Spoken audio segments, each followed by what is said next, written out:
Hey y'all, welcome to week 2 of distance learning. This is our weekly warm-up video. We're going to be covering a lot of the same exercises from last week, using those in our warm-up today, with the addition of a few new ones. They're going to fall into 3 main categories here. The fundamentals, those basics, technical exercises, and finally, scales. Got to make sure you know those scales, got to make sure you've got good technique, but before everything else, it all comes down to the fundamentals. So let's get started working on some of those fundamentals. The first fundamental I want to check out today is going to be breathing and posture. Now, breathing and posture, as you know, is essential. It's where your sound starts from. If you do not have good posture, if you do not have a good supported breath pushing the air out of your instrument, then there's no way you're going to be able to make a good sound. So, first things first, what I want you to do is close your eyes and just start taking some deep breaths. Think about breathing in for 4 seconds and out.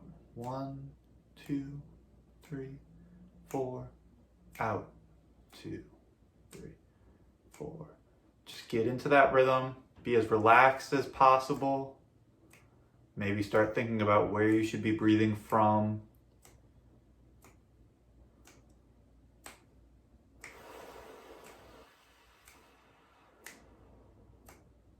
Very nice. You can open your eyes now. Next thing up should be a little bit more relaxed, so let's start taking this a step further. Posture. You want to make sure that your posture is starting not from here, not from back down in your lower back, but all the way from your feet. Make sure your feet are spread out at about shoulder width apart, flat on the floor in front of you. Don't tuck them below your chair. Do not cross them. Nice and flat in front of you. Think about keeping your knees at a nice 90-degree angle. That helps me find the right length away from my chair and my body for my feet to be. Moving on up, make sure that your bottom is on the edge of your seat. Mine was not, so I'm going to do that quick adjustment. And now that you're on the edge of your seat, you should be able to feel your upper body resting on one point on your lower back. Now, what I want you to do is imagine that your spine is coming out from your tailbone, following all the way up your back to your neck, and imagine that it is just one perfectly straight line.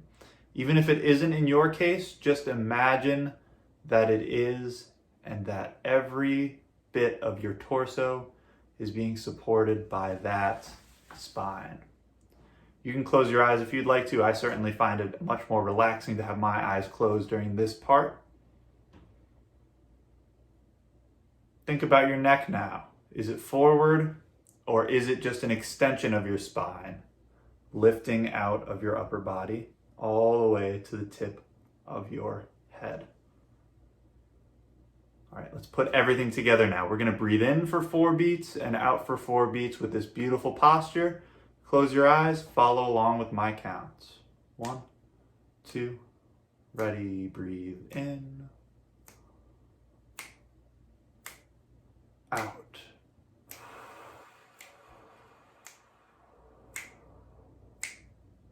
Awesome. You should have felt yourself filling up from down low, letting your diaphragm extend downward so that your lungs can fill up to their maximum.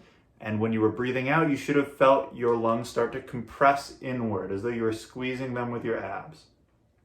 Continue this process as long as you want to. Think about what we do in class: in for 2, out 16, in for 1, out 8. Think about using the sizzles to really make sure that your abs are working on the exhale.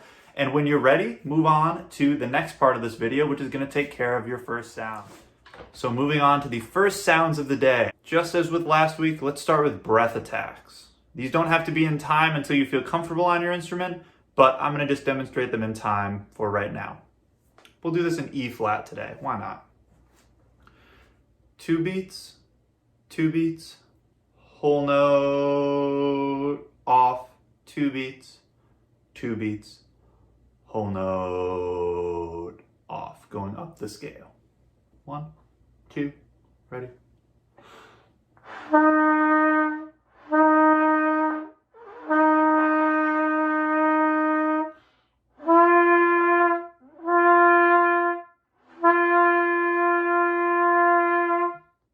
And then you're going to want to continue up the scale. A couple things to make sure of during this time. Flutes, make sure that your lips are not too close together. Make sure you're not like squeezing them so close together that they're not going to be able to vibrate the way that they need to. Brass instruments, make sure that you have not too much pressure coming from your mouthpiece. I don't want to see any red rings of death around your chops, or white rings of death, I should say. It should just be resting there super comfortably. Clarinets, saxophones, make sure that you're not clamping down on your reed too much. You should be thinking of what is the least amount of pressure I can put on my reed to still get a good, supported, and in tune sound. That should make a big difference as you're doing these breath attacks. Once you're done with the breath attacks, let's move along to the stamp exercise.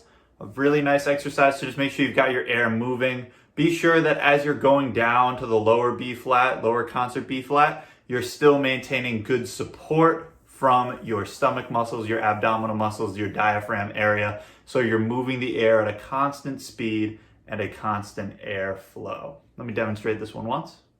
I recommend a metronome at 60 beats per minute, by the way, for these. 1, 2, ready.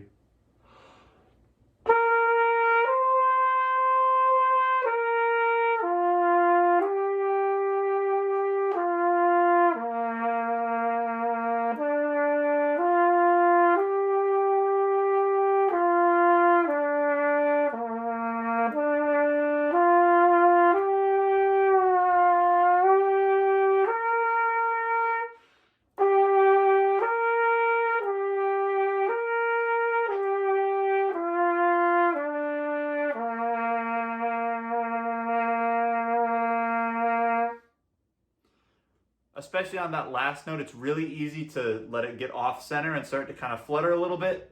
Don't let that happen. Just keep moving the air, keep it supported, and imagine you're sending the air all the way across your room. That should help you get the air all the way through the tubing of whatever instrument it is that you're playing and out into the world as beautiful, beautiful sound. Last thing to check in on before you move on to the next part of the lesson, or the warm-up I should say, are your long tones. Pick your favorite scale, run through like 8 beats per note, or check out that cinematic long tone video from the last warm-up. I'm gonna just do this in concert B flat, and I'll hold out a really nice concert B flat for you for 8 beats. Think about as quiet as possible, as supported as possible, and as clear as possible. The prettiest sound you can make. 1, 2, ready.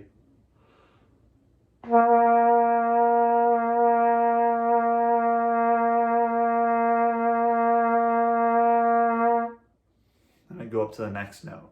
Consider practicing these as well if you're going to use the scale with some of those cello drones on YouTube. You can just search cello drone in B flat, cello drone in E flat, whatever it may be, and it'll be a nice 5-minute drone like we use in class. So in our technique section of this video, let's start talking a little bit about some intervals that you can be practicing in a really great warm-up. So I have a friend who teaches over in North Stonington. He teaches the middle and the high school band.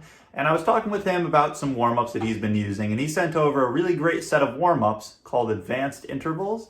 And it's a really nice way to move from your long tones that you were just doing, the stamp flow studies, and start moving into some more technical things. So these are going to be uploaded in the Google Drive folder, the Montville Instrumental Music Google Drive folder. You can find copies there transposed for every instrument. When you're playing these exercises, the big thing to think about is, as you were thinking about with the flow studies, keeping a steady stream of air, a very supported core, so that you can get all of these to come out. They start out where the notes are very close together. Take a listen. This is minor second, meaning just 1/2 step below and 1/2 step above each note. Take a listen. 1, 2, ready?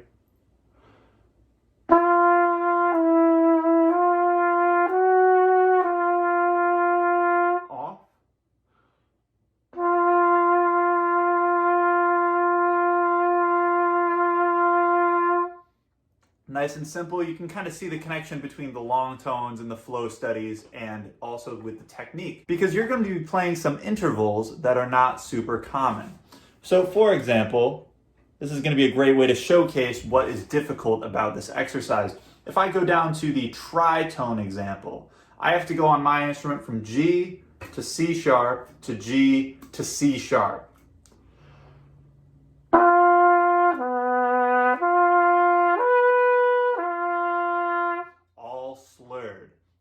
don't have good support from my core, I'm not gonna have any chance at getting up and down to those notes with good sound.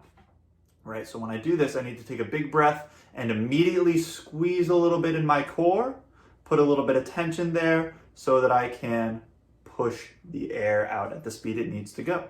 Ready?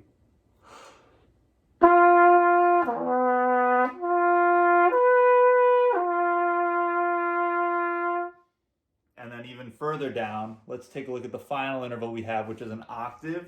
This is going to be very difficult. If you can't get this far, that's fine, but something to work toward. Take a listen to this one.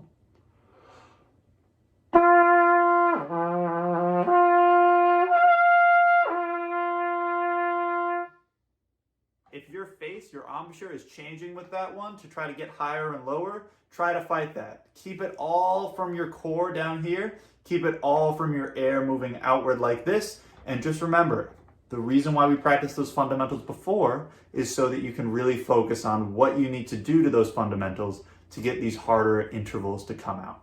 So definitely give this exercise a shot. Go as far in as you need to or as you can without having major issues. And if you need to know what the fingers are for some of these notes, there are fingering charts posted in the Montville Instrumental Music Google Drive. Check that out. Spend some time just working through what fingers need to go where on this exercise. All right, moving into something a little bit different. We're really going to get our fingers moving here with the chromatic scale. This chromatic scale is fantastic because it teaches you every single note on your instrument.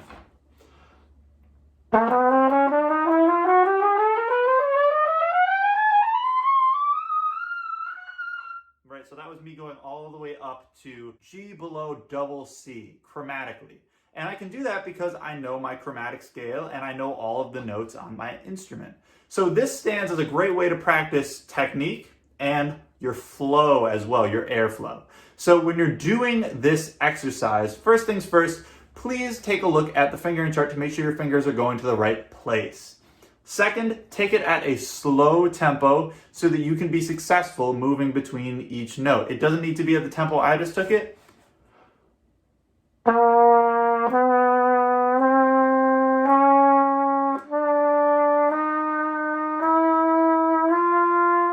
It could be right there for now. You're going to get something out of it though, because the second thing you really should be thinking about when you're doing this chromatic scale is making sure that your fingers are never leaving the keys. It's very easy to play fast when you're moving your fingers all over the place. Take a look. My fingers are up here once I got there. It's not so easy though, because if my fingers are starting from up here, when I go to my next note, look at how far they have to go to put down the keys. They have to go twice as far as if they were just sitting on top of the keys. So as you're doing this exercise, really play it at whatever tempo it takes to get through it with your fingers right up against the keys like this. So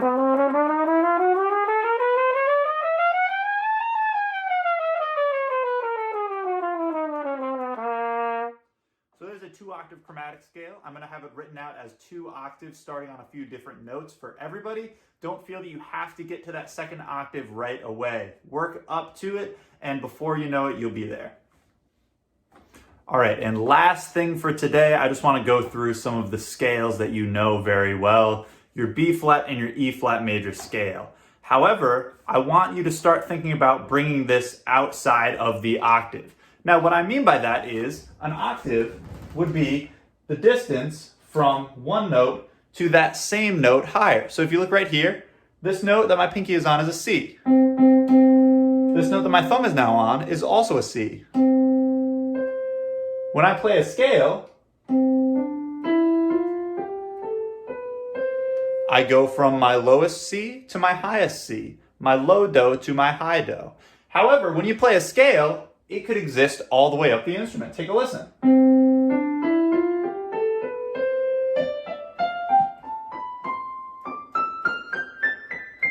Right? It doesn't just stop within that one octave. So for this week, I want you to try to push yourself to get a second octave of these scales. Now I know trumpet, this is tough to get up to like in key of B flat, going all the way up to that high B flat, flute as well, and trombone as well. But For the flutes, the E flat major scale is a really great one to start with to get your 2 octaves happening. And this is a really great exercise as well because it's going to help you figure out what you need to do with your air support to get you to those top notes and the bottom notes without changing your setup too much. So let me show you how I want this to be done. Quarter note, 8th notes up to do, quarter note on the middle do, 8th notes up to the high do, quarter note on the high do, and same pattern back down. Let me show you what I mean. Here it is in concert B flat.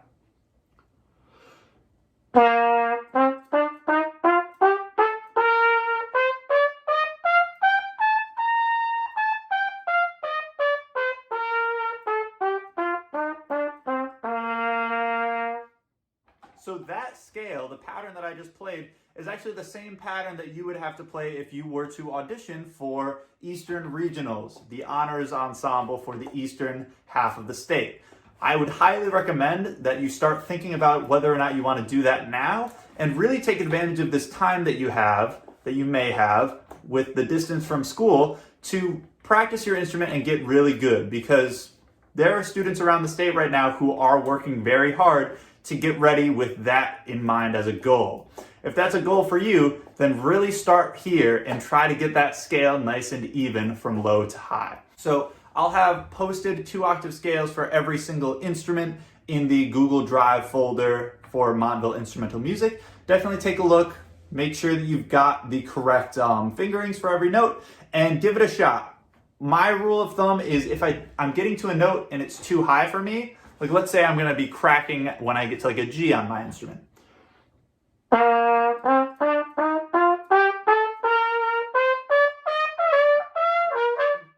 can't get that note out, I'm gonna take a pause. Let my face relax a little bit, chill out, start thinking about my breathing. Maybe I could have done something differently with my core and engaging that to get to the higher notes. And then I'm gonna give it another try.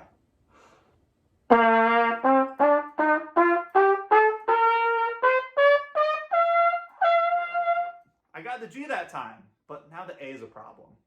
Let me do another quick pause, try that one more time, see what happens.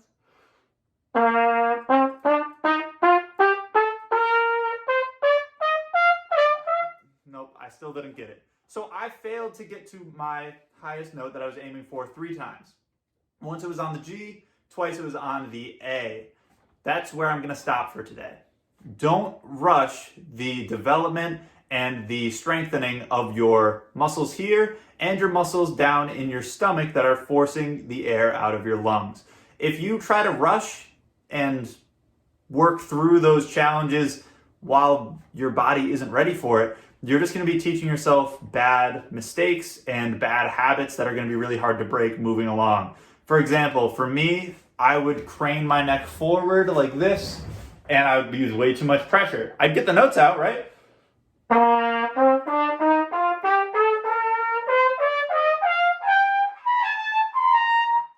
Right, but like my neck is forward.